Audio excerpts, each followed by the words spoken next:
प्रशिक्षण जो महा अभियान निर्मित होइछि सुचारू रूपे संपादित कराजिबो एवं जो माने अपेक्षित अछंती कार्यक्रम से माने सुचारू रूपे प्रशिक्षित हेबे ए भावधारा को आगु नवा पई जिला तरफ ये योजना बैठक आरंभ होइछि।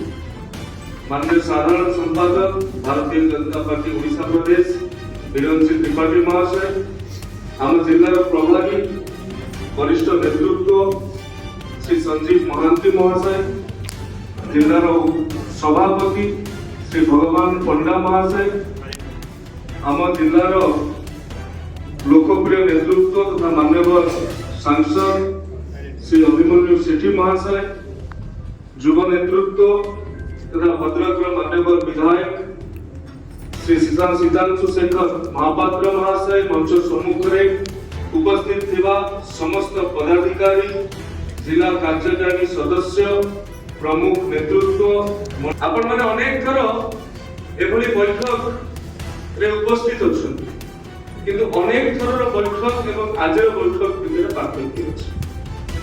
कारण एठी आगामी काली पीढ़ी को निर्माण करिवार संकल्प आमे नउछु। एठी वोट पड़िबार कथा नै, एठी ठिकादार कथा नै, एठी मिश्रण कथा नै, एठी गोटे विचार कथा अछि।